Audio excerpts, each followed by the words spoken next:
Hello, welcome back to part two of creating depth through linear perspective and shading. So, the picture is pretty much laid out, the composition has been developed, and really at this point, what I'm doing is just getting a lot more of that graphite throughout the picture.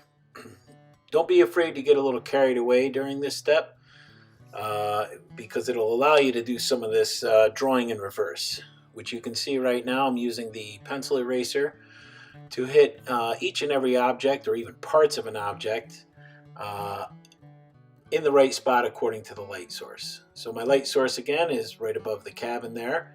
So all these trees and posts and things are getting hit on the upper left side with the light. Right there is where I'm erasing out that light source. And even here I'm hitting the edges of the clouds as that sunlight hits those puffy white clouds.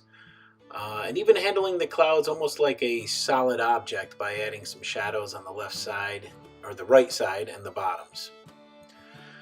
So in the process of adding more value and contrast, and also keeping in mind the direction of the light and where the shadows and highlights might occur, I'm also adding detail. So you might do some outlining here, you might add some texture, but anything that allows us to refine and crisp up the parts of the drawing that maybe you hadn't got so far on or that were never really addressed.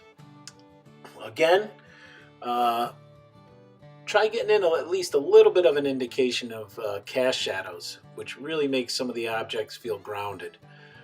Figure out that light source and the angle of the light and try to get in a little bit of a shadow there coming off those objects. Again, here I'm adding some reflective glares in the windows and some more detail, even going ahead and adding some siding onto the house and an indication of some shingles on the roof through a crosshatch. Don't forget the little things too, like even the rocks in the back. At this point, your picture is never done. And what I'd like you to do is maybe try to put a little life into the picture. So here I've decided to add a little guy sitting on a rocking chair on the front porch. Wasn't planned in the original composition, but anytime you add some life to your picture, it tends to tell a little bit more of a story.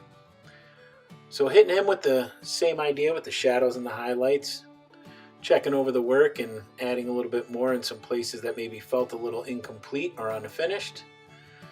And finally, some more size variation through the inclusion of some birds in the sky. And then throwing a small one in there in the upper right. And then finally some last drawing in reverse and putting in some sun rays. And there we have it, the final work of art. Have fun with this. I can't wait to see your work.